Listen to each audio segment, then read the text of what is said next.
sejam muito bem-vindos a mais um episódio do Street Café Podcast. Eu sou Marcelo Vasconcelos, mestre em Administração de Empresas, doutorando em Desenvolvimento Regional e Urbano, apresentador e produtor aqui do nosso Street Café Podcast.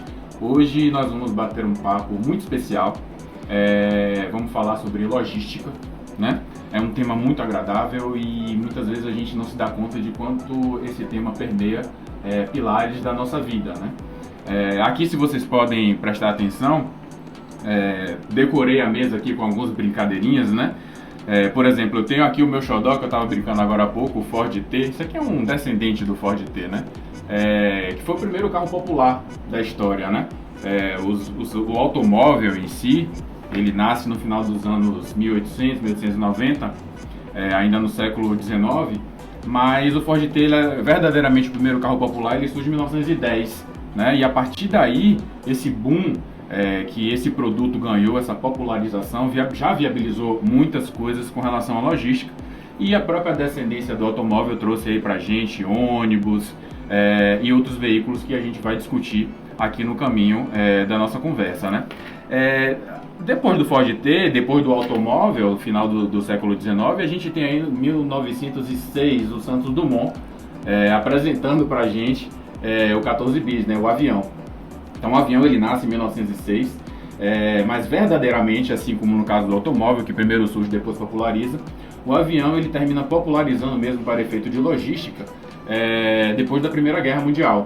Então ele é bastante usado na Primeira Guerra Mundial e ali a comunidade consegue entender como aquele veículo, como aquele lançamento de fato era importante para o transporte de pessoas, documentos e outras atividades. E depois da Primeira Guerra Mundial a gente efetivamente ganha o avião para as nossas vidas, facilitando aí o transporte e a logística dos interesses, né, da comunidade mundial. O caminhão, que vai ser um fruto aí da evolução da questão do automóvel, e antecedendo tudo isso, a gente tem o trem, né? Aqui a gente tem uma espécie de bondezinho, mas simbolizando o trem, que já existia para efeito de transporte, para efeito de logística e viabilização dos negócios e das comunicações. E antes da ideia do trem, e eu não consegui trazer aqui pra gente, para poder ilustrar, a gente tem as navegações, a gente tem os navios, né? Por onde toda a comunicação do mundo e toda a nossa história e tudo que a gente vê passa pelas navegações. Hoje a gente tende a deixar esse tema de lado, mas ele não está de lado, ele está na raiz central das discussões.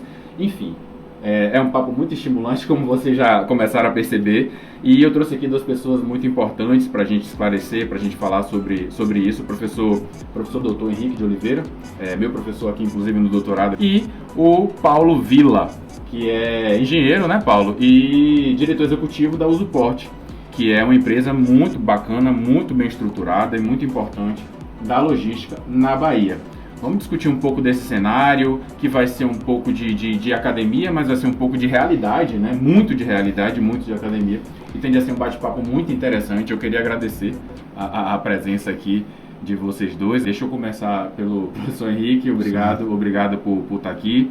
Queria saber inicialmente o que você acha dessa ideia, o que você espera desse bate-papo, que vai ser um bate-papo, a gente vai tomar nosso cafezinho já, né? Eu acho assim, primeiro que eu acho que você deixou o navio de fora de propósito, porque não tem aqui na Bahia alguém que represente melhor a questão do transporte marítimo de carros. O navio está aqui, o navio está aqui, né? Então eu acho que fez de propósito, né? Senão ia ser muito pleonasmo, né? Seria muito tautológico trazer o navio, trazendo, né, a figura de Paulo Villa aqui do lado também, né? É uma grande referência, né, no estado em relação à questão do transporte marítimo. Então, assim, eu acho que a ideia é ótima. Por que é uma ideia ótima essa ideia do podcast e desse assunto? Primeiro que é um podcast que traz uma aproximação, né, da academia, da ciência com a população em geral, né? Então contribui com a disseminação do conhecimento científico. Então isso é um ponto, né, importantíssimo, ainda mais em um momento, né, onde a ciência vem sendo bastante criticada e vem também tendo, né, um ambiente muito assim fechado, e mudanças né, tecnológicas no mundo e tudo, né? Então, acho que esse é um ponto importante, um podcast que consegue disseminar um debate científico, um debate acadêmico e com referências também do mercado, da atividade prática, né, que é a Associação de Usuários de Porto da Bahia, a questão da Usuporte aqui com Paulo Vila, e traz, ou seja, uma triangulação interessante. O estricto senso, o científico, acadêmico, com a atividade profissional e a disseminação, né, desse conhecimento. E do mundo, né, assim, mais específico, que a logística, como você bem colocou, não é algo tão amplamente, né, conhecido por todos e até mesmo na área, às vezes científica mesmo, acadêmica, há uma falta talvez de um conhecimento mais amplo, né, sobre o que significa a logística, sobre o que significa o transporte como um todo, né? E eu acho que até mesmo, e eu acho que Paulo tem mais até experiência para falar sobre isso, uma falta de compreensão às vezes de planejamento, né? De entender o papel do transporte. E às vezes tem uma lógica assim meio míope, ou não sei, isso seria assim, esquizofrênica, de entender que o transporte ele está dissociado da atividade produtiva, sendo que não é o contrário, né? Os grandes potências globais, elas planejam a atividade do transporte junto com a atividade produtiva. É uma vinculada à outra. A Revolução Industrial não se deu porque teve modificações na atividade industrial ali na Inglaterra. Primeiro, veio a grande capacidade marítima e de navegação da Inglaterra, que a própria cadeia produtiva de estaleiros, dos navios, da capacidade de projeção naval, que é o que projeta o poder econômico do país, se deu para que a Revolução Industrial fosse possível. Nesse sentido, a navegação financia. Ela financia e ela garante os fluxos. Sim. A logística e o transporte ele tem essa grande importância de garantir os fluxos. O grande império inglês, que vinha de onde o sol se nasce aonde o sol se põe, todos os seus insumos para chegar lá, para o algodão produzir, vinha do recolhimento do poderio produzir a revolução industrial decorrente da indústria têxtil, precisou da navegação. E a próprio Brodel e outros historiadores vêm discutindo como a atividade naval ela foi uma impulsionadora da atividade produtiva, porque aquilo ali transbordava, né? Além do produtor, do armador, os estaleiros, que tinha ali a capacidade técnica de como fazer. A diferença da nova colônia, das 13 colônias, e ela se destaca em relação à América, porque ela é uma região onde também se produzia a questão estaleira, né? Aí depois você vê a figura de Mahan, né, um almirante que pensa o Canal do Panamá, que projeta a questão militar, comercial, vinculada à atividade naval. Depois, antes, né, ali com os ingleses, um pouco antes dos ingleses, os próprios holandeses, belgas, e a região de Bremerhaven, a região mais ali da Alemanha, pioneiros ali na Liga Hanseática, no Mar Báltico e no Mar do Norte, pioneiros na relação e na interação do mar com o porto, com a cidade, e como aquilo ali gerou a própria reforma protestante, como aquilo ali gerou um encadeamento, um nível de circulação nos canais fluviais que tem na Europa, né, a interiorização. Antes disso, Marco Polo, sim, o próprio processo de navegação, né, de expansão marítima lusitano, né, o próprio Zheng He, lá na China, na passagem ali do Império Ming para o Império Sung, que vai bater no Mar Vermelho, certo? O mar é a grande estrada. É a grande estrada de conexão, é responsável por 90% ou mais, né, Paulo, do comércio internacional. E na atualidade, ainda. Ainda, isso que eu ia falar, puxar, né, esse gancho então, aí. Assim, a compreensão da atividade naval, da atividade marítima, né, das relações marítimas, como a gente gosta de falar aqui, né, do comércio marítimo internacional, ela está imbricada com a capacidade produtiva. Foi o grande aspecto disruptivo, né, chinês, foi as zonas econômicas especiais, sim. Onde a atividade produtiva, os portos de terceira geração, estavam inseridos ali. São inseridos ali, e aquilo ali são os elos das grandes cadeias globais de valor. Então, assim, é muito importante a gente entender que não é uma coisa dissociada, que o porto ele não está desagregado da atividade produtiva. Não é simplesmente um estágio de carga e descarga mais. Quer dizer, nunca foi pensado assim. As grandes potências dentro dos respectivos ciclos não pensavam assim. Então, e o Brasil tem um histórico um pouco de pensar essa questão de uma forma um pouco segregada. Exatamente. Né? E eu acho que talvez, né, não sei se cabe me a dizer, mas talvez falte a Bahia fazer as pazes com Ogum de novo, né?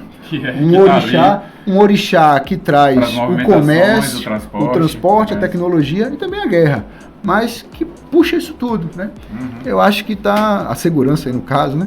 Tá talvez faltando a Bahia fazer as pazes ou entender melhor sua origem, né? Sua origem África. O Ogum aí nesse sentido.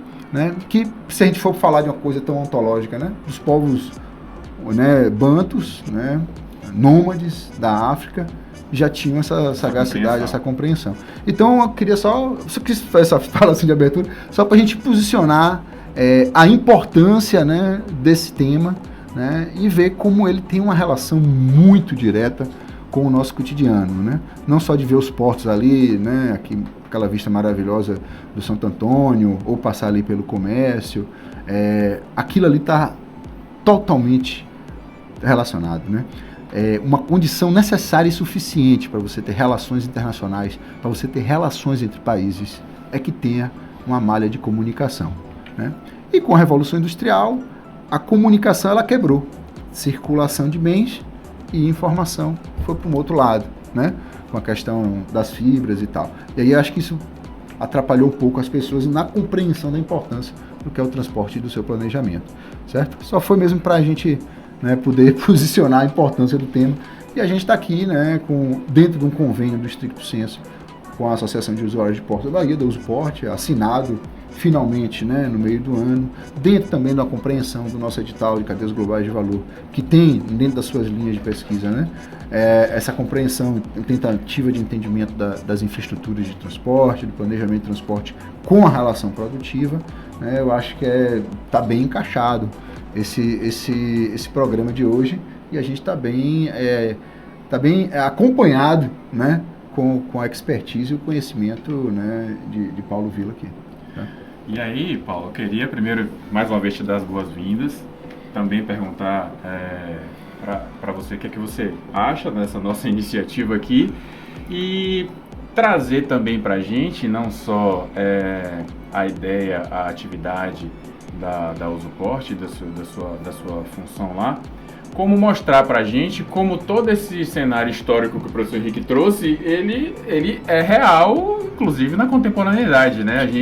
Tudo isso que ele falou, para que não fique assim, foi assim o passado, eu preciso entender o passado para entender o presente. Não, esse desenho é praticamente o mesmo desenho de agora, da importância do fluxo dessa resposta logística para o dia a dia da gente, como isso que o professor falou, é a pura realidade agora, claro, com os desdobramentos tecnológicos, com as discussões, a evolução da sociedade, mas a contribuição primais da navegação e da logística, como é real, como toda essa história termina não sendo história, termina sendo presente, né? Traz pra gente esse cenário e vamos começar esse bate-papo. Enquanto você fala, eu vou servindo o café aqui, tá? Beleza. Bom, é uma satisfação estar com vocês. A Usuporte é uma associação de usuários dos portos, constituída há 20 anos. Então são 2 décadas aí de trabalho. E neste tempo nós acumulamos muito conhecimento, não só externo, mas interno também da Bahia. E realmente o tema logística é um tema muito cativante. E foi muito bom o gancho dado por Henrique, pelo seguinte, eu costumo sempre buscar na história todas as explicações dos problemas atuais, né? Então, falando da navegação, os primeiros registros de comércio com navegação data dos fenícios, há 4.600 anos atrás. E aí a gente observa o quanto que isso evoluiu ao longo do tempo, né? Então, as navegações começaram no remo, foram para a vela. Marshmallow? Aí. Quer açúcar, Paulo? Não, obrigado. Marshmallowzinho? Também não, eu tomo café puro. Eu também obrigado. tomo puro, mas para fazer a firula do marshmallow aqui, eu boto marshmallow no meu. Mas continue. Bom, então, as navegações, digamos, nesses 4.600 anos, houve várias revoluções, ou várias evoluções em termos tecnológicos. Então, eu falei começou com remo, vela, aí foi para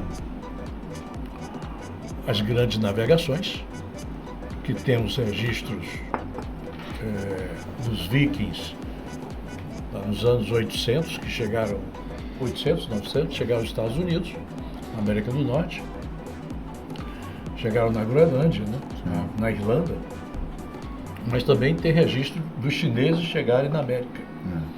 Então vocês veem que... E depois tem as grandes navegações europeias, sobretudo portuguesa e espanhola, que eles estabeleceram uma tecnologia naquela época, no século XV, né, para navegar ao redor do mundo com a orientação dos astros. O passo seguinte, a revolução seguinte, já foi os navios a vapor no século XIX. E, por último, os navios motorizados, né, vamos falar assim, combustão a vapor, mas, por último, a grande revolução que houve foi a revolução do container. Do container. Né? Isso aí é uma inovação tecnológica fantástica. Vamos voltar um pouco na questão logística. Logística sempre foi muito importante, sob o ponto de vista produtivo, porque nós estamos falando de suprimento das empresas, nós estamos falando da venda dos produtos das empresas. E, normalmente, a empresa produz dentro dos seus portões, seja uma empresa agrícola, seja uma empresa industrial, e depois as suas mercadorias circulam nos modais ferroviário, aquaviário ou rodoviário. Mas foi exatamente nas guerras que se percebeu a grande importância da logística, porque a alimentação das tropas, de tropa, munição, alimentação,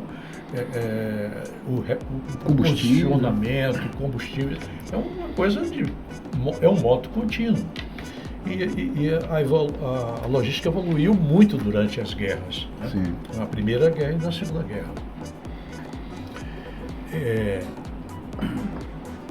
E eu reparo também que a logística, do seu ponto de vista das empresas, até uns 40 anos atrás, ela estava no campo administrativo como um apêndice da área administrativa.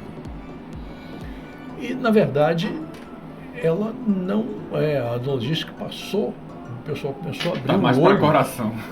Exatamente, porque a empresa produz um produto, vai vender por 100, espera um lucro de 20 e, quando vê, a logística comeu esse lucro, né?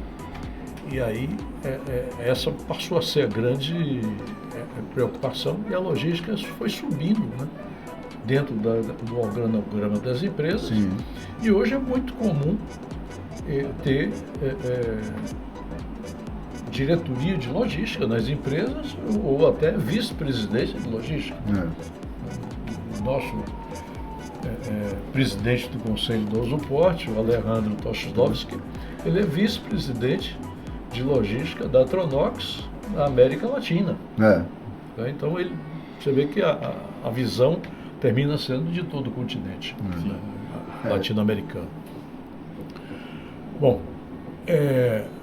dentro dessa visão da logística, eu falei do container, falei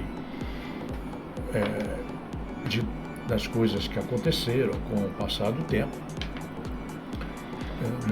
Os modais de transporte, realmente o trem seguiu a navegação, o aquaviário, depois o rodoviário e, por último, o aeroviário. O modal aquaviário, sem dúvida, até hoje é o mais importante, né? É o responsável pelas... Até hoje. Até hoje. Vai continuar sendo. Vai continuar sendo. Eu tive, por exemplo, informação que a Amazon já estaria registrada como armador? Como armador, como transportador marítimo. E operador, né? Então, essas coisas são muito dinâmicas e ao longo do tempo você termina vendo que as mercadorias estão sendo transportadas. É uma coisa que não é muito do conhecimento geral, é porque é uma área muito específica, né? Com suas denominações muito técnicas, como várias áreas assim, de aprofundamento. E as pessoas não têm noção da importância que é o transporte marítimo e sua associação com a atividade produtiva, entendeu? Em termos de competitividade. Os armadores têm conhecimento sobre fluxos comerciais, às vezes mais do que os países, porque você tem que registrar ali o seu conhecimento de embarque. Ele não só vive como ele registra e acompanha o registro dos outros. Isso que Paulo falou, né, dessa relação do destaque que a logística vem ganhando, né, e de como a manutenção do fluxo é importante, aquelas discussões que a gente faz em sala, né, com a Débora Cohen ali, os estados eles vão garantir o fluxo. As empresas estão preocupadas com a competitividade e com a lucratividade. Mas não é à toa que muitos dos estados vão, às vezes, subsidiar para que garanta o fluxo. Agora, as empresas têm que ter competitividade, né? Para você projetar aquilo, ganhar. Né? E aí você vê o processo do container que Paulo trouxe, o processo de verticalização que teve, né, Paulo? Dos armadores se transformarem em operadores de terminal, né? E a relação que o porto tem com o ambiente, com o continente, né? Com o terrestre. Aqui se pensa muito, eu vou criar uma mina, aqui tem uma mina, eu vou depois pensar numa ferrovia para depois levar num porto, entendeu? Ou então, aqui tem um centro industrial, depois eu vejo como é que eu faço o porto. O pessoal pensa no oposto. Eu vou pensar como é que é o porto e ele vai ter que ter uma relação paralela. Nesse sentido, não é isso, você estava falando agora há pouco e me veio uma conclusão aqui, né? Que muitas vezes, nesse sentido técnico, tipo as zonas portuárias da China, que a gente fala logística, a gente pensa logo no trâmite, no trânsito de um lugar para outro, né? Nesse sentido, a ausência de logística foi a grande logística. Sim. Porque se você faz tudo junto, isso é logística. Sim. Defender um planejamento prático e enxuto em termos de custo e de praticidade é logística. Você reduz o transit time. Isso é logística. Você reduz o transit time, você aproxima, né, a atividade produtiva. E uma outra questão que eu lembrei aqui que a gente conversando, a gente estava falando lá fora sobre os meus parceiros no mundo da cerveja, né? Existe um estilo de cerveja chamado India Pale Ale, ou seja, a IPA. É o estilo de cerveja artesanal mais amarga. E a Inglaterra cria esse estilo porque o lúpulo é quem deixa a cerveja amarga. Esse lúpulo ele tem efeitos conservantes. Como naquela época de navegação, a China, a Inglaterra, a cerveja inclusive é um alimento líquido, ela é um alimento, a Inglaterra pensou assim, eu vou alimentar parte da alimentação do meu exército na Índia, aquelas batalhas todas, eu preciso alimentar, eu vou alimentar com cerveja. E a cerveja chegava azeda. Então a Inglaterra começou a carregar a cerveja de muito lúpulo, porque ele tem efeitos conservantes, substâncias que conservam a cerveja chegava muito amarga, porém saudável na Índia. E aí a Inglaterra alimentava o seu exército lá na Índia com a cerveja amarga muito lupulada. Isso caiu no gosto da população mundial e hoje é um estilo de cerveja muito admirado, que é a IPA, que são as cervejas até mais amargas. Daí que vem o India Pale Ale da IPA. Porque a Inglaterra faz para a cerveja chegar na Índia, usando a sua logística, mas resistindo à logística e à própria insalubridade da navegação, o salitre e tal, azeda as alimentações. E aí surge o estilo mais amargo da cerveja, que é fazer com que ela chegue saudável na Índia com excesso de lúpulo. E aí já é um combinado da logística, de usar a logística, mas se defender desse caminho para que o produto chegasse lá para o exército inglês, lá na Índia. Isso. Ainda retornando à história, Sim, né? sim. Que é muito prazeroso. A gente fica. Aí tem Ainda mais tomando um cafezinho. Tem uma questão que eu acho fantástica. A fundação da cidade de Salvador, Sim. em 1549, obedeceu a uma determinação do rei, escrita em 1548, novembro de 48. E esse documento real, você fazendo a leitura dele, sob o ponto de vista de logística, está todo ali, né? É mesmo, Paulo? Vou pegar esse documento. Por quê? Eu tenho ele. Você tem? Por quê? Porque a Bahia tinha uma vocação, e essa vocação chegou até o século XX, de produzir açúcar. Sim. E todo o recôncavo, Sim. nós tínhamos engenhos em todo o recôncavo, ao redor de todo o recôncavo. E os engenhos forneciam o açúcar para o Porto de Salvador, e do Porto de Salvador é que se concentrava para exportar, para mandar para Portugal. Né? E aqui, desde essa época, dos anos 1500 até os anos 1900, o Porto de Salvador era conhecido como Porto do Brasil. E era parada obrigatória dos navios à vela, porque tinham que se abastecer aqui de água, comida, etc. Mesmo que não fizesse comércio com o Brasil, porque o Portugal era muito restrito, né? Sim. E mesmo, então, antes de haver independência... Antes de ter a abertura dos portos para os antes navios. da abertura dos portos. Os navios podiam parar para fazer o reabastecimento, mas não faziam transações comerciais, né? E aqui foi durante até a metade do século XIX, era o porto de maior movimento em todo o hemisfério sul, de todo o planeta, era o Porto de Salvador. Não tinha o Canal do Panamá. Foi exatamente antes do Canal do Panamá e antes dos motores. Não era combustão. E nesse período que a Ribeira teve esse peso, porque eu sei que ali naquela baía ali da Ribeira foi um momento importante na história para as navegações, para Salvador receber esse tipo de comércio. Nesse período, digamos, pré-independência, já no século XIX, no início do século XIX, os estaleiros portugueses eram todos situados aqui, na Baía de Todos os Santos. Né? Eram vários. E por quê? Porque tinha madeira, os barcos eram todos de madeira, as embarcações, certo? Então, os estaleiros estavam tudo aqui, e Portugal era muito forte na marinha também por causa dos estaleiros. Né? Então, você veja a vocação natural que a gente tem, e a gente guarda essa coisa da Ribeira que você está se referindo até hoje, uma referência da memória. Né? Mas a gente observe a importância da Baía de Todos os Santos, já naquela época, e nós perdemos um pouco a importância com a mudança da sede da capital do Império para o Rio de Janeiro, em função lá de Minas Gerais, com a produção de ouro, café. Ouro, o café veio depois, mas foi mais ouro e pedras preciosas. Século XVIII, né? Meados do século XVIII. Século XVIII, que levou a sede para lá, que era uma riqueza, realmente.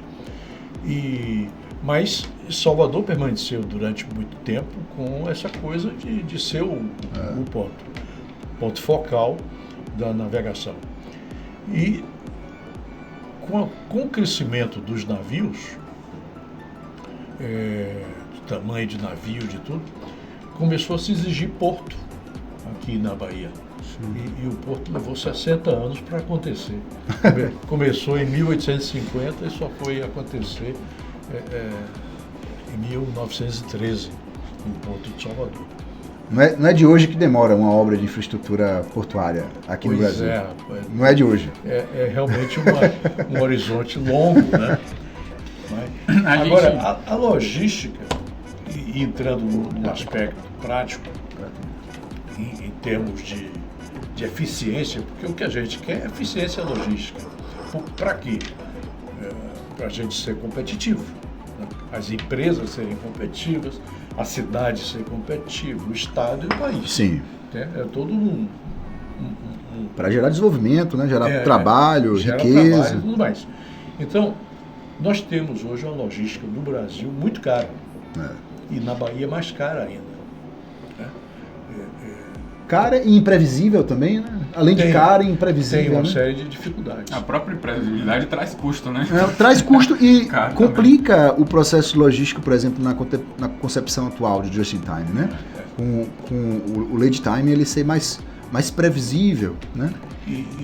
Para você evitar estoque, mobilização, para você evitar a questão de capital fixo, de o estoque gera. Tem um trabalho recente do Instituto de Logística e Supply Chain, a ILOS, né? A ILOS, da FRJ, Copeag, que estimou o custo da logística brasileira em 18,4% do nosso PIB. Nossa. Enquanto nos Estados Unidos é 8%. Então nós temos mais de 10% de custo no Brasil, de uma forma geral. Né?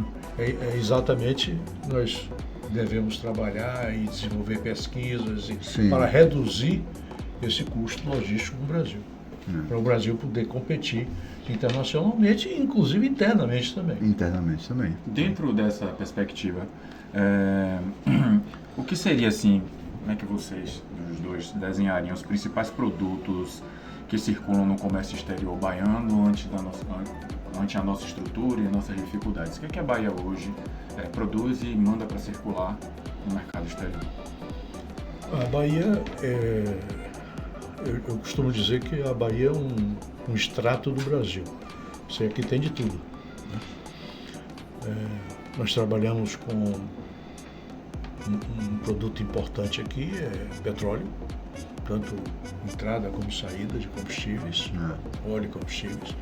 A refinaria de Mataripe é bastante importante. Produtos agrícolas, de uma forma geral. Mataripe está, não sei se você viu a apresentação de João, mas é responsável por quase 50% da movimentação de cargas. Né? Mataripe, pessoal, é a refinaria Landulfo Alves mesmo, mas que com a nova gestão, a Marcelo e o grupo, eles deixaram de lado o nome histórico, Landulfo Alves, e chamam de refinaria Mataripe. E, tecnicamente falando, o nome atual é de fato a refinaria Mataripe, mas é a nossa refinaria Landulfo Alves. Mas temos produtos minerais. Né? A Bahia produz minério já há bastante tempo, diversas empresas produzindo produtos minerais. Tem a petroquímica, produtos químicos, a química e petroquímica na Bahia. Sim. E mais recentemente alguns produtos industrializados ligados à indústria automobilística também. E os grãos, né? Grãos do Oeste. Eu falei os produtos agrícolas de uma forma geral, que antigamente começou com a cana-de-açúcar, depois veio o cacau, depois veio o café. Né? E hoje os grãos que têm um volume significativo na produção da Bahia. Em termos assim, espaciais, é isso, né? Químico e petroquímico, petróleo e produtos mais acabados, como decorrentes derivados da indústria automobilística ou do polo do CIA, né, do Centro Industrial Aratu, vem aqui da própria região metropolitana de Salvador e são escoados por Água de Meninos ou pelo complexo portuário, né, de Aratu, nos seus terminais privados, né, ou dentro do próprio porto organizado ali, não é isso? Isso. Dentro da região metropolitana, a gente falando assim em termos produtivos, né? Aí depois você vai para o oeste, aí você tem a via expressa e tal. Aí você vai para o oeste, você tem a produção de algodão, soja, né, milho, que eu acho que são os 3 carros-chefes hoje da nossa pauta de exportação. E no frete inverso, você tem a entrada de fertilizantes. E aí usa muito o que, Paulo? Usa Aratu também, termos terrestres, uma predominância da 242, 324, né? 110 ali, 116, 242, né? É interessante ter uma visão também histórica, recente, da questão portuária. Então, o Porto de Salvador foi o porto do século XX, do início do século XX, era um porto que atendia todas as cargas. Aratu veio nos anos 70. Com o CIA, né? Planejado junto com o CIA, né? Com o CIA e mais o polo petroquímico. E mais o polo petroquímico. Na verdade, é o polo petroquímico que funciona, alavanca o Aratu. E Aratu, foi transferido para Aratu a movimentação de cargas graneleiras. Então saíram de Salvador e foram para Aratu. Isso é uma coisa muito importante falar, pelo seguinte. As cargas graneleiras são grandes volumes de grandes clientes, de empresas grandes, e um número pequeno de cargas. Então, por exemplo, o número de usuários de Aratu não chega a 50 usuários. Pouca diversidade de usuários e da carga. Né? Porto Salvador chega a 2.000 usuários. Então, porque ali tem container. Inclusive os 50 de Aratu. Os 50 de Aratu, Então, Porto Salvador é um porto de container, 94% da carga de Salvador é container. E tem os 2 moinhos de trigo que estão juntos do porto historicamente. No caso de Aratu, nós temos granéis sólidos, granéis líquidos e produtos gasosos. Produtos gasosos, a logística dele é feita por gasodutos. Por dutos. Dutos ligados ao polo petroquímico. Dutovia. Quem é que está operando? A Braskem, né? Braskem, basicamente, é Braskem. E pelo Google Maps, vocês conseguem ver ali os bujãozinhos, né? Ali pelo... Como é que é o nome técnico? Duto mesmo? Dutovia. Não, se tem as dutovia, mas no terminal você vê o sistema de bobeamento. O sistema de bobeamento, E tem os líquidos, aí você tem uma base de tanques para líquidos, e os líquidos são movimentados por via rodoviária e por via de duto ferroviária também. Tem duto também não? Não, né? Não. E os sólidos, basicamente minério e fertilizante. Que entra rodoviário, né? Antes já entrou para o ferroviário. Tem uma parte ainda, pela FCA ainda, né? Algo em torno de 140 mil toneladas, que é a magnesita, que vem de Brumado. Que vem de Brumado. Lá do norte de Minas ainda vem alguma coisa? Daquelas cimenteiras lá? Não, está praticamente desativado. Pedro Leopoldo, norte de Minas ali. Levava cal para a Dow Química. Perto de Minas, perto de BH, inclusive. E no caso da Dow, eles têm um terminal portuário também, de líquido. De líquido também. E aí, você veja que a Baía de Todos os Santos terminou abrigando, além desses 2 portos públicos, 7 terminais privados. 7 terminais privados. Né? Alguns estão dentro da área organizada e outros estão fora, né?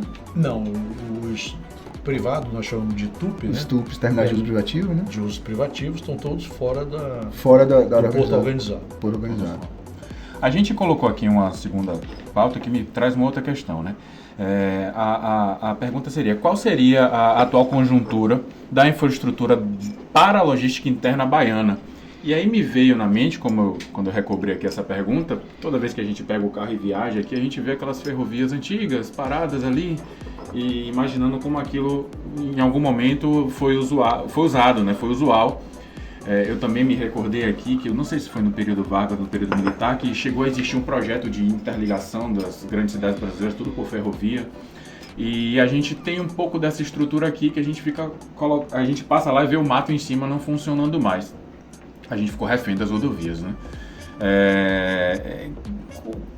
É um desperdício eliminar um modal como as ferrovias, como o trem, para a gente chegar finalmente no porto e escoar a nossa produção? E como é que hoje em dia estaria essa estrutura interna baiana pensando nesse desafio? Eu acho que ainda, até para chegar nisso aí, eu acho que ainda é importante a gente fazer um mapeamento da Interlândia, né? Sim. Da área de influência dos portos baianos nesse sentido, né? Todo esse mapeamento que Paulo fez aí, de cabeça, assim, parecendo que está falando de futebol, todo esse mapeamento, ele é pensado, ele está muito próximo da Baía do complexo portuário de Aratu, do próprio Porto de Salvador, que tem um apoio aí de 3 EADs, né? 3 entrepostos aduaneiros de interior, né? Então está tudo muito próximo de Salvador em alguma medida, né? Sim, sim. Também tem as atividades industriais ali em Feira de Santana, que é um grande entreposto na Bahia, um lugar muito estratégico em termos para a própria logística e atividade produtiva.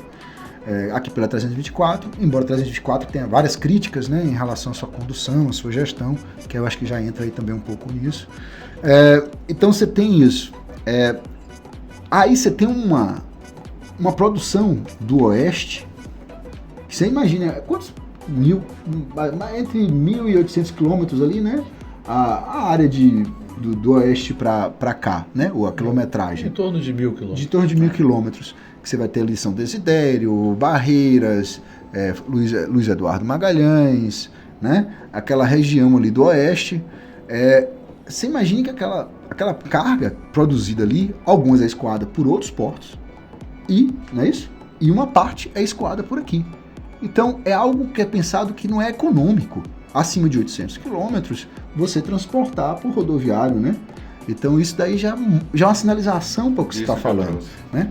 Ali em Ilhéus, o porto de Ilhéus, que também tem o porto do Malhado, lá em Ilhéus, que tem sérias, né, deficiências, que é um porto com certa medida anacrônico, ele não foi atualizado para o transporte de contêineres, né? Basicamente a entrada de amêndoa, de cacau importada, né, que chega ali. Também ele é muito, assim, ele é anacrônico, né, defasado, e está vinculado muito mais à entrada de commodity, de amêndoa. O porto de container, ele emprega muito mais, ele é muito mais complexo, né, tem uma capacidade de atrair investimentos em produtos com maior valor agregado, manufaturados e tal. Ali, né, é mais complexo nesse sentido. Mais ao sul, ainda você tem os terminais de Chatas de Mucuri, que leva a produção de celulose para o Espírito Santo, para ser escoado pelo Espírito Santo. O Vale do São Francisco, uma parte vem, né, por cá, por contêiner refrigerado, e uma outra parte sai por swap, né, sai pelos portos, né? Por swap não, por Pecém, né? Saindo pelo Ceará e Rio Grande do Norte. E Rio Grande do Norte. Né? Não sai nem para Pernambuco. Então assim... Tem um negócio aqui, sobe o Nordeste inteiro, lá pro Ceará, pro Rio Grande do Norte. E aí você tá numa lógica... Imagine. E a gente, em termos de ferrovia, tem a ferrovia Centro-Atlântica, que é do traçado do Império, do Dom Pedro II. Isso. Né? E a ferrovia, a gente sabe a capacidade a potencialidade que ela dá na relação dos portos com sua área de influência, com a sua Interlândia, né? E aí Paulo e a Usuporte vem acompanhando de uma forma bem próxima. A gente também tem aqui alunos, né, estudando tanto a questão da ferrovia da Centro-Atlântica, quanto também a FICO e a Ferrovia de Integração Oeste-Leste, que vem para solucionar um problema. Você tem uma mina que é possível de ser explorada, que ganha uma viabilidade econômica, e você não tem ferrovia para escoar esse negócio, né? Então esse é um ponto também, né, interessante, e que Paulo, né, também vem acompanhando esse debate, né, Paulo, dessa ligação do porto com o terrestre via o ferroviário. Seja rodovia, seja ferrovia, mas principalmente ferrovia, a ferrovia começa ou termina no porto. Qualquer lugar do mundo. E um porto tem uma conexão com o ferroviário, exato, né? Exatamente, onde você tem as conexões para fazer comércio. Eu acho que toda a parte logística, ela começa entre um comprador de mercadoria e um vendedor. Né? Então você tem as transações comerciais que geram os negócios e geram emprego, geram riqueza, geram a movimentação de cargas. Né? O tema ferroviário é um tema super atual, porque a NTT, que é a agência reguladora, Agência Nacional de Transporte Terrestre, abriu uma audiência pública para analisar e aprimorar uma proposta sobre a malha Centro-Leste.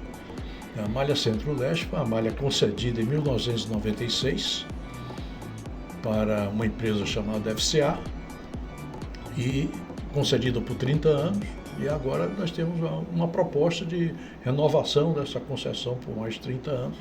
Começou a ser discutido em janeiro de 21, se interrompeu de uma forma que a gente não sabe bem porquê, e foi retomada agora nesse segundo semestre, em outubro, e houve audiências públicas e tal, nós participamos. Sim. E ainda estamos participando de várias discussões nesse sentido.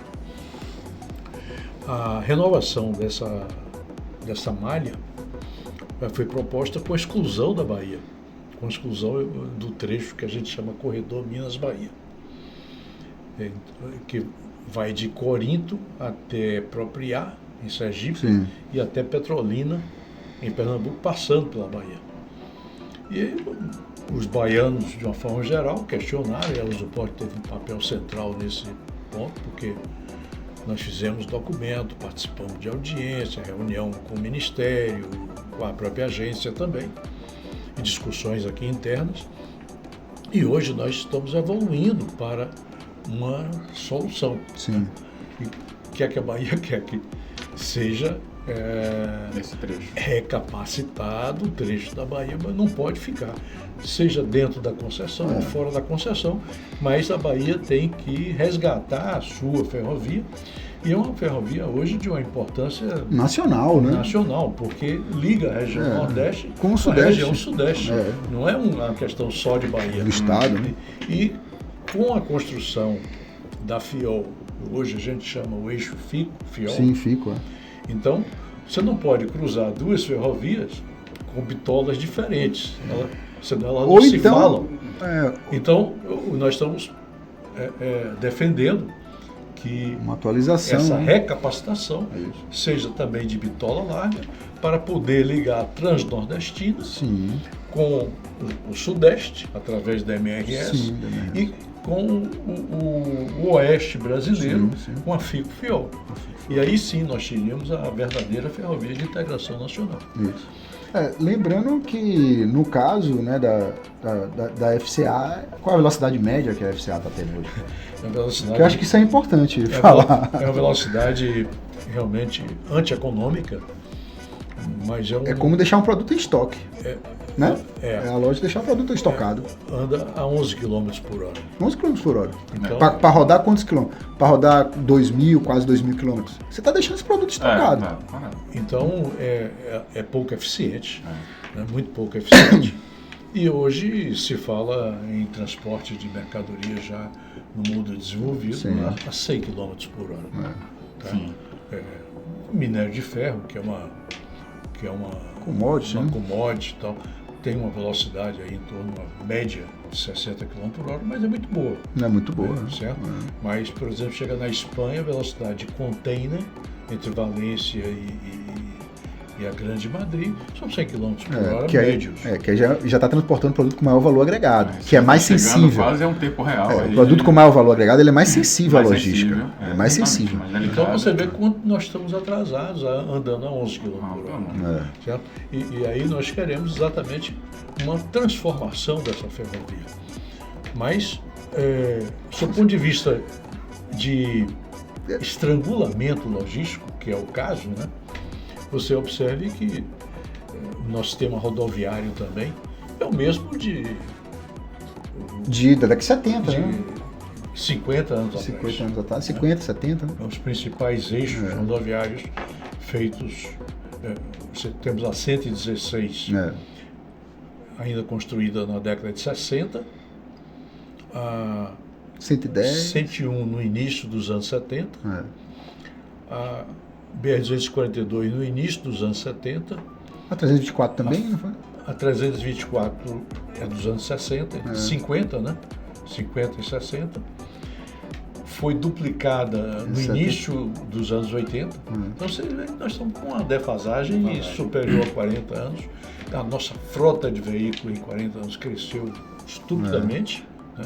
Tremiões, né? Tremiões, bitrens, né? E uma outra questão que a gente pode oportunamente mergulhar isso. Sim, aqui a gente vai, né? Junto com a academia. Por exemplo, as normas técnicas dessas rodovias correspondente a isso não prevê o tráfego de caminhões chamado bitrens, com 30 metros de comprimento. Sendo que agora tem tremião. São engates de 3, né? 3. Tem 2 países que... Mas para a rodovia brasileira é bem difícil conduzir um né? Então, tremião, né? Mas Não, mas as nossas rodovias não estão capacitadas, exatamente. não estão dimensionadas para esses veículos. Tem 2 países do e ainda mundo... por cima não tem ferrovia para ser uma alternativa, né? Tem 2 países do mundo que tem caminhões longos. A Austrália, que chega a 50 metros, Porra. caminhões com 50 metros, e o Brasil, que chega a 30 metros. Certo? Mas tanto um como o outro exige você ter a faixa de tráfego, uma largura adequada, raios de curva, exatamente. certo? Então, A aspectos declive, técnicos da rodovia, os aspectos de engenharia, no caso, é pródiga nesses aspectos, porque tem parâmetros de cálculo Sim. fáceis de ser estabelecidos. E eu percebi há pouco tempo obras que estão sendo construídas para futuros com normas de 2005, quando esses caminhões não estavam rodando, não estavam circulando, ainda. né? Vamos trazer para o marítimo. Antes eu só queria abrir um parênteses, uma curiosidade, que você falou das ferrovias construídas com bitolas diferentes, né? Eu estou fazendo um artigo que vai envolver a história de Camaçari e tal, e eu levanto ali alguns documentos históricos, depoimentos de moradores antigos e documentos oficiais mesmo, explicando o motivo do batismo da via como via parafuso. Ali naquela região tinha os depósitos de material que estava sendo construída a ferrovia. E em dado momento, um dos vagões tombou ali, exatamente derrubando as bitolas de construção da ferrovia. E aí começou-se a falar daquela região, lá na região do parafuso, lá naquela via parafuso, por causa das bitolas esparramadas junto aos depósitos da ferrovia. E aí a gente passa na via parafuso, tende a ver com essa origem da construção da ferrovia, do tombamento desse vagão espalhando bitola por tudo que é lado, que se parece com parafuso. E aí o pessoal começou a batizar aquela região como via parafuso e a gente conhece até hoje aquela região como via parafuso. Mas só um parêntese curioso aqui. Eu queria trazer para a nossa temática do marítimo, né, do comércio marítimo. Quais os principais desafios para o comércio marítimo exterior baiano, para a Bahia buscar essa conversa junto ao exterior, que é o debate mundial, desde que a gente conseguiu estabelecer isso como, claro que a comunicação global, o comércio global sempre existiu, mas a gente tem aí o fenômeno da globalização, início dos anos 90 para cá, que isso se intensificou de maneira aguda, a evolução da comunicação, da informática, da tecnologia, traz isso de maneira muito mais latente, então a gente tem diversos desafios aí para colocar o comércio marítimo baiano conversando com o exterior. Na sua visão, quais os principais desafios assim que a gente vai encontrar para poder... Nós acabamos de conversar já um desafio importante, que é a acessibilidade terrestre. Isso. Certo? Então, esse é um desafio importante. E falando de ferrovia, a Baía de Todos Santos movimenta mais de 40 milhões de toneladas por ano e apenas cerca de 100 mil ou 120 mil vai transportada por via ferroviária. É um absurdo dos isso. 40 milhões. E se nós observarmos os portos da Bahia até Rio Grande do Norte, ou até o Ceará são 100 milhões de toneladas. E não está indo nada de ferrovia. E se nós tivermos ferrovia atendendo esses portos, incluindo a nossa aqui, eu diria a você que nosso potencial de crescimento em 10 anos dobraríamos de quantidade. Porque a projeção da ligação marítima, ela depende da sua ligação terrestre. Né? E nós temos um problema de acessibilidade rodoviária e ferroviária. Mas indo para a área dali para frente, da área aquaviária mesmo, nós temos, falando de Aratu, uma deficiência na parte de granéis sólidos, que teoricamente estaria sendo resolvida agora em 25. Foi leiloado 2 terminais, foram leiloados e os investimentos estão sendo concluídos agora em dezembro. Eu acho que já a partir de janeiro nós vamos ter já uma nova operação lá em Aratu com granéis sólidos. E a gente acredita que vai atender a essa demanda reprimida que havia na Bahia. que há na Bahia. Isso é o quê? Ampliação de armazém? Não, basicamente... área de estocagem? Não, área de estocagem também, mas é capacidade de movimentar... O equipamento de carga e descarga. Adequado, sobretudo de descarregamento de navio. Para fertilizante? Fertilizante.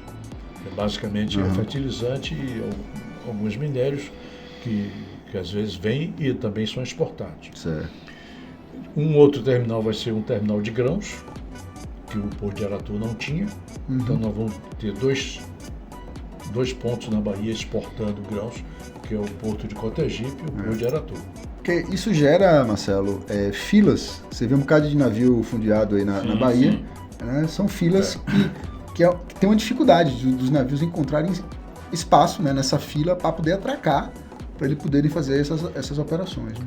Então, neste aspecto de granel sólido, a gente espera que se resolva já a partir de 25. Como avião, que não pode ficar parado, ninguém quer deixar um navio parado também, que não faz sentido. Né? Sempre tem alguém pagando por isso, que somos nós, a sociedade. No caso de granéis líquidos, nós temos a deficiência também, existem filas, e a Bahia precisaria de um terceiro terminal, uma terceira base de tanques também no Porto de Aratu. Precisa ampliar urgente. É uma demanda antiga, demanda já de quase 20 anos. Os produtos gasosos basicamente está concentrado na mão de uma empresa, não chega a ser um problema. Agora, quando vem para carga containerizada, aí sim o problema é grande, porque a Bahia só tem um terminal com 2 berços. E isso nos dá... Não tem competição, os preços são altos, existe uma ineficiência de gargalo na entrada do terminal grande, que gera filas, né? Seja fila na porta do porto ou fora do porto, mas sempre gera fila. E nós temos poucas linhas também se conectando com o mundo. Então, a Bahia perdeu, nos últimos 20 anos, conexão com o mundo. A Bahia exportava daqui para o Oriente Médio, daqui para a Ásia, e nós ficamos restritos, basicamente, à costa leste americana, a costa atlântica da Europa e ao Mediterrâneo. E agora inaugurou com a China, né? Tem uma linha que a partir de julho vem operando com a China, uma linha semanal. Só para a gente adaptar, porque às vezes... só para a gente adaptar um pouco a fala de Paulo, que assim, ele está falando de granéis dos navios, eles não são regulares, né? Necessariamente, né? Os granéis, eles não têm uma regular, não é igual como a gente pega a questão do avião, né? Os granéis é como se fosse um voo charter, certo? Que você, porque é muito volume, aí você freta aquele navio para ele poder fazer o deslocamento daquela carga. No caso que Paulo está falando agora das linhas, é muito mais específico para a questão dos containers, porque essas linhas que movimentam as cargas containerizadas são linhas que são concessões dentro de acordos e tratados internacionais que permitem um determinado armador poder operar aquelas linhas, né, e aquelas relações que são dadas. E aí elas são tendem a ser mais regulares. Então você depende desse porto, ele ter ligações, no caso do container, dele ter ligações com esses mercados, né, potencialíssimos, né, como o caso dos Estados Unidos, o caso da Ásia, o caso da Europa, né? Então você ter um porto competitivo é um porto com um índice grande de conectividade. Aí tem até um índice específico, o Line Shipping Connex Index, que é muito mais para container, que é justamente isso, a conectividade que esse porto tem com o resto do mundo. E para essa conectividade existir, o porto tem que ter um nível de qualidade, não só na operação de carga e descarga, que é importantíssimo, que o Wilson Sons tem até um bom nível nesse sentido, mas ter uma retroárea e ter vias de acesso, né? Então esse é um ponto assim que eu acho que que é importante, né, a gente Fora a questão da geografia, que a gente já discutiu isso em sala, que o próprio Brasil está isolado da o Brasil, mundial. O Brasil é mais isolado que a Austrália. Que a Austrália, né? A Austrália está mais próxima. Mas ela está mais próxima da Ásia. Comercial. Ela está muito mais próxima da Ásia. Isolado né? somos nós, e se a gente ainda por cima não toma conta do nosso, a gente fica do sem Estreito de conexão, Malaca. Ela está muito mais próxima do Estreito de Malaca, do próprio mercado chinês. O Brasil, ele é muito mais e se a gente não cuidar dessa conexão, a gente fica mais isolado ainda e aqui enquanto Bahia. E a Bahia, todos Santos em si, né, tem um potencial muito grande. Esse aspecto merece ser até melhor explorado. A gente colocou aí. Mas não tenha dúvida que esse papo aqui vai render novos episódios, aqui, novos projetos. Eu acho que a gente pode, em uma outra oportunidade, mergulhar nisso, para fazer uma análise completa, tudo. Mas o que Henrique falou é o seguinte. No caso da carga containerizada, os serviços, eles funcionam de forma análoga à aviação. São serviços regulares, com frequência regular também. Não é o caso dos granéis. Os granéis atuam de forma pontual, como ele falou. Voo charter ou caminhão fazendo frete. Não, seria um frete do navio. Né? Você afreta o navio. Então, as grandes empresas, no caso de granéis, têm a operação logística na mão delas. É integrado. É integrado. Certo? Até o porto. Ele contrata o navio para entregar ou receber suas mercadorias. No caso do container, são serviços regulares. E normalmente em todo mundo se usa mais a frequência semanal. Isso. Então nós temos várias linhas na Bahia e no Brasil com frequências semanais. E ele falou numa questão da conectividade. O Brasil tem a posição no mundo de 40º lugar em termos de conectividade. Ou seja, 40º lugar é uma posição até incômoda para o tamanho do país. Para o PIB, claro. Para o nosso PIB, para o nosso potencial. Né? Então, e aí vem, por que nós não temos uma posição melhor? Porque faltam terminais de container no Brasil. Assim como eu digo que falta na Bahia, também falta no Brasil. Santos é um problema, Santos é um canal, entendeu? Não é uma Bahia. Santos é... Porque assim, esse assunto as pessoas não entendem. Eu acho que até a gente de planejamento não sabe disso. No popular, para usar Santos, gera até um engarrafamento, né? Por ser um canal. Isso. E essa questão do container específico, as pessoas não têm muita compreensão. E Santos é um canal, né? Com uma certa complexidade para os navios. Quando é container, a pressão ali para o navio atracar e sair é muito mais intensa. Que é igual como ele estava falando aqui do avião, entendeu? O avião tem que chegar e sair logo. Né? Não tem aquele... Quanto não fica parado. O navio, ele é mais exigente em termos de custo. Então, ele precisa chegar no porto, entrar e sair rápido e não pode ficar esperando de forma nenhuma. O Brasil não tem portos de terceira geração. Em Santos tem este problema de espera, porque é um canal de mais de 20 quilômetros de entrar e sair. Fazer dragagem a todo tempo. O Porto de Salvador é um porto fácil de entrar e de sair. Abraça o oceano, inclusive. Porque está dentro de uma baía. E de ficar fundeado. E outra coisa que nós temos profundidade no canal de acesso natural.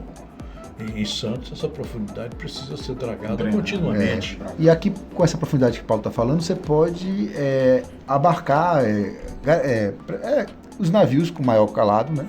Podem ter mais tranquilidade para fundear, para fazer manobras na bacia de evolução, porque é muito complexo a forma como o navio chega, tamanho, o apoio peso. Do prático, né?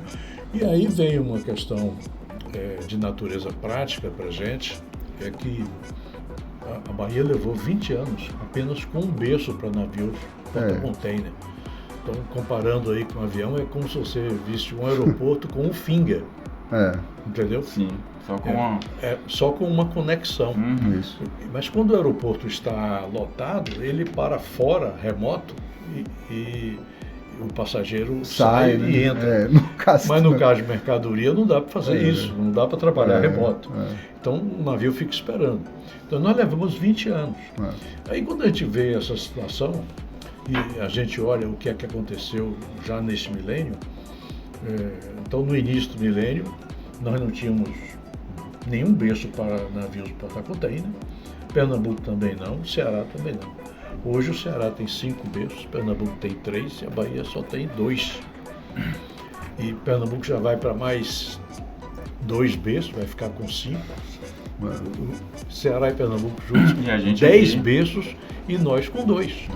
Né? Então a Bahia ficou atrasada. Tem projeto, principais projetos que enxergam em parte desses problemas e esteja em curso a elaboração desses projetos ou vistas para a execução de algum desses problemas? Sim, a Companhia Docas da Bahia tem no seu plano de desenvolvimento do Porto de Salvador, chamado PDZ, que é um plano diretor. Ele tem um projeto para o segundo terminal. Mas parece que as pessoas resistem em crescer, existe uma resistência grande de se desenvolver. E pegar esse projeto e transformar em um esforço de transformar isso em realidade, né? A gente fica sempre no mesmo estágio aqui de pensando como a gente pode ser melhor com tanto potencial e a gente não consegue alcançar. Barreiras invisíveis para serem transformadas. Então, para a gente finalizar esse bate-papo, porque a gente já deixou vários fios desencapados aqui para a gente fazer novos episódios e a gente explorar mais, o que é que vocês dois acham, assim, o que é que deve ser pensado e feito, além do que já está ali delineado por governo e por iniciativa privada, para além desses projetos? Tem alguma outra coisa que vocês enxerguem que de repente não esteja sendo conversada ou que no futuro, Marcelo, isso aqui no curto e no médio não, mas no futuro talvez a gente vai ter que pensar nisso? O que é que pode ser pensado para viabilizar essa conexão, essa vida maior ao porto e à logística baiana? Eu vou começar porque aí é melhor Paulo finalizar, né? Tem mais aí gabarito para isso. Eu vou falar de uma forma mais abstrata, né? Eu acho que o grande elemento aí mesmo é entender que, como eu falei, vou voltar ao que eu comecei falando, né? É importante entender que a logística, o planejamento logístico, na sua relação com o comércio exterior e com a circulação de bens, né, internamente, não é dissociado da atividade produtiva. Né? Não dá para eu pensar na atividade produtiva e depois, vamos lá ali ver o que a gente vai fazer com o porto para resolver aquela questão, né, da atividade produtiva. Isso tem que ser pensado e conversado de uma forma, né, paralela, né? No caso, às vezes, até começando com a própria discussão logística. Paulo tem um artigo seminal, um artigo, né, que ele publicou, foi o que, em 2002? 2003, né? Não sei se foi na Conjuntura e Planejamento ou foi na Bahia Análise de Dados, da CEI, né? Ele planejou justamente essa discussão, porque às vezes a gente acha que tem que produzir para depois pensar na infraestrutura, sendo que é uma discussão de quem nasceu primeiro, se é o ovo ou a galinha, né? Então a coisa ela tem que ser pensada mesmo, porque como ele próprio coloca, não tem elasticidade, não dá para eu fazer uma infraestrutura e depois eu adapto ela em 2, 3 anos, não. Porque não constrói um porto, não se adequa uma ferrovia em 2, 3 anos. Né? É algo de médio a longo prazo mesmo para você, né, reconsiderar e repensar isso. Então eu acho que é algo de imediato, em termos assim, né, eu também fiz algumas entrevistas ali para CEI, o pessoal falando inclusive mais dentro da cadeia global de valor, mas nessa articulação com o território, do planejamento da logística com o território, que existem questões assim mais imediatas. A gente não tem um anel rodoviário finalizado em Feira de Santana, né?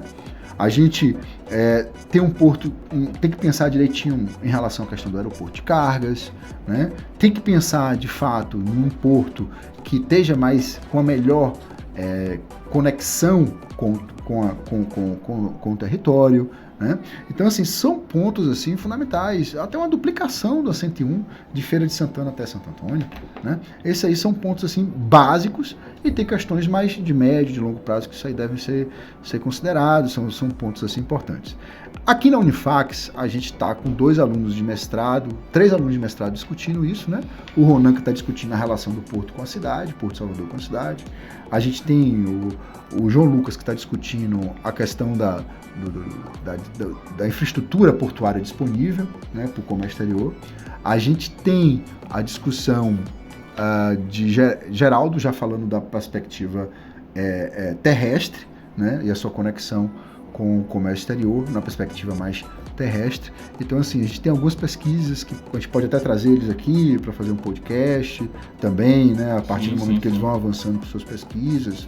Eu acho que isso é interessante, claro, até para o Stricto Sensu trazer os seus pesquisadores, os seus alunos de mestrado, né, e de doutorado nesse sentido. E eu acho que vão ter outras edições, ou a gente pensar em um projeto mais específico sobre isso, para trazer, porque o que não falta é assunto nessa relação com, né, da atividade produtiva, logística e o desenvolvimento. Né? Complementando o que Henrique colocou, eu queria dar a visão seguinte. Pela Constituição brasileira, portos, ferrovia, rodovias, é função da União, função do Estado. Né? E o Estado pode concessionar, autorizar ou permissionar empresas privadas explorarem. Mas, ao ele permissionar, não exime o Estado da responsabilidade maior. De fiscalizar, né? Aí eu quero começar pelo planejamento. Pelo planejamento, sim. Então, por exemplo, a gente falou de ferrovia, você não tem como falar de ferrovia. Estamos falando de logística, você não tem como pensar em divisa de Estado. Você tem que pensar no país todo, ou na América Latina toda. Perfeito? Isso. Então, seja o sistema ferroviário, o sistema rodoviário. E no caso de porto, você tendo um porto no estado da Bahia, os portos no estado da Bahia, portos e terminais, a gente vai verificar para onde e de onde a origem e destino de produtos que esses portos vão servir ao setor produtivo. Então, por estar na mão do Estado, não tem como você começar nada sem responsabilizar o Estado, que a competência é dele. Né? E aí nós temos a logística envolve a infraestrutura de transporte de carga, que a gente concentrou a maior da nossa discussão, envolve também a regulação, né, que é um aspecto de natureza de como funciona, parâmetros, para não haver exploração, porque a responsabilidade é do Estado. Né? E aspecto também de tecnologia, de burocracia, né, para que as mercadorias tenham um fluxo contínuo, não sejam interrompidas. Né? Previsibilidade. Tenha credibilidade, tenha confiança daquele que eu falei que é o mais importante, que é a raiz de tudo, o que compra e o que vende. Né? Tudo nasce ali. Tudo nasce ali. E se você coloca barreiras neste comércio, né, você termina agregando essas ineficiências de barreiras ao preço do produto e para a sociedade pagar. E afeta a competitividade, a geração de riqueza, postos de trabalho, né? Então, a logística envolve não só a infraestrutura, mas a regulação, a burocracia, tributos. E inovações tecnológicas também, como nós mencionamos aqui. Isso está atrelado com a produção, está atrelado com a atividade produtiva. Eu queria aproveitar que você está com a palavra para te agradecer a presença aqui, por esse momento muito especial aqui, uma conversa muito estimulante. Saber de você o que você achou desse momento, dessa nossa conversa e suas considerações finais para a gente finalizar aqui. Além de tudo, te agradecer mais uma vez por esse momento. Bom, prazer também conhecer você hoje e a gente estar nesse papo. A ideia é exatamente fortalecer essa relação da Usuporte com a Unifax. A Usuporte servia a Unifax servia ao Usuporte, né? A gente integrar o setor produtivo à academia, acho que é muito importante. Sim.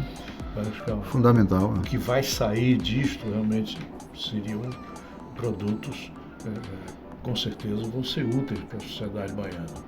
Né? A gente vai estar sempre à disposição. Sim. Né? O que nós queremos como usuários coletivamente é o melhor para a sociedade, é o melhor para o Estado. Então, não existe conflito de interesses quando se fala de desenvolver o Estado, desenvolver o país. Ao contrário, e até mesmo com a própria academia. Então, o nosso papel é esse. O nosso papel é ajudar a dar eficiência logística de tal sorte que aumente a competitividade nossa, das empresas, como eu falei inicialmente, da cidade, do estado e do país. Isso. Professor, muito obrigado por planejar esse momento aqui com a gente, com a produção. Obrigado pelo bate-papo, pelas informações. O que é que você achou desse momento, da nossa conversa e suas últimas considerações aqui, suas mensagens? Minha expectativa, eu não sei, né, meu julgamento por aqui, mas minha expectativa foi superada, né?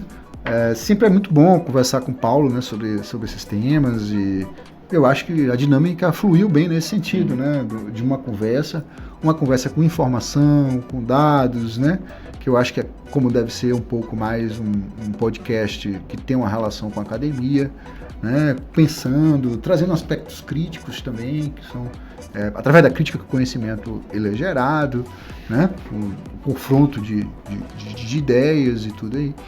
Então, assim, eu acho que superou minhas expectativas. Espero que seja replicado, né, dentro dessa lógica da logística. A gente pode trazer os pesquisadores, trazer o pessoal de mercado, pessoas técnicas da área logística que podem, né, estar aqui. Paulo tem uma gama de pessoas que ele pode indicar e trazer. Então, assim, eu acho que foi bem gratificante e eu acho que vai ter alguma utilidade, né? Acho que é isso. Não, já nasceu com muita utilidade aqui esse berço de informações que a gente gerou. Pessoal, muito obrigado pela companhia, por acompanhar o nosso papo até aqui. Eu sempre encerro o programa pedindo para você compartilhar para a família, para o amigo. Olha que papo interessante, olha o que eu vi aqui, compartilhe. A gente precisa fazer uma força um pouquinho maior para combater o vício do algoritmo, né? Que tem aquela mania de só compartilhar o que é da moda, o que pega. A gente às vezes se vê obrigado como produtores de conteúdo virtual a falar mais do mesmo porque está na moda e aí ganhar audiência. E num papo acadêmico, um papo construtivo, muitas vezes encontra dificuldade no sentido da logística para entregar essa informação, né? Então faça essa forcinha, compartilhe esse material, vamos tornar esse momento rico aqui num produto, num conteúdo final mais rico ainda, tá bom? Fora isso, muito obrigado, a gente se vê no próximo programa, no próximo episódio do Distrito Café Podcast. Até mais!